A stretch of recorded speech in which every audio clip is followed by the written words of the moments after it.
യഹൂദന്മാർക്ക് പറ്റിയതുപോലെ നിങ്ങൾക്ക് പറ്റരുത്. ഈ സുവിശേഷത്തിലേക്ക് വരുന്നതിന് മുമ്പ് ഞാൻ ഒരു മുന്നറിയിപ്പ് നിങ്ങൾക്ക് തരുവാൻ ആശിക്കുന്നത്, നമുക്കറിയാം യേശുക്രിസ്തുവിൻ്റെ ദൈവത്തിൻ്റെ 1-ാം നമ്പർ ശത്രു ആരാണ്? അത് യഹൂദന്മാരാണ്. കാരണം യേശുക്രിസ്തുവിനെ കൊന്നവരാണ് അവർ. അപ്പോൾ ഇന്നും ഒരാൾ യഹൂദനെന്ന് പറയുന്നെങ്കിൽ ഞങ്ങൾ യേശുക്രിസ്തുവിനെ കൊന്നവൻ്റെ മക്കളെന്ന് പറയും. വചനം അറിയുന്നവരുടെ മുമ്പിൽ നിങ്ങൾ പരിഹാസ വിഷയമായിട്ട് തീരും.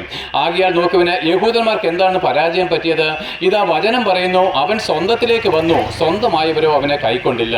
അപ്പോൾ യഹൂദന്മാരുടെ രക്ഷയ്ക്ക് വേണ്ടി, അബ്രഹാമിൻ്റെ സന്തതികളുടെ വീണ്ടെടുപ്പിന് വേണ്ടി യഹൂദന്മാരായാലും യവനനായാലും യേശുക്രിസ്തുവിനുള്ള വിശ്വാസത്താൽ അല്ലാതെ രക്ഷയില്ലെന്ന് എഴുതി പൗലോസ് എഴുതി വെച്ചപ്പോൾ ആ യഹൂദന്മാര് യേശുക്രിസ്തുവിനെ തള്ളിക്കളഞ്ഞു, അവനെ കൊല്ലുവാനായിട്ട് ഏൽപ്പിച്ചു കൊടുത്തു.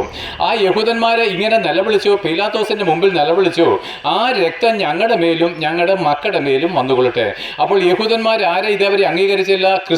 യേശുവിനെ ക്രിസ്തുവായിട്ട് അംഗീകരിച്ചില്ല. അതുകൊണ്ട് അവർ കഷ്ടത്തിലേക്ക് കടന്നു പോകുന്നു.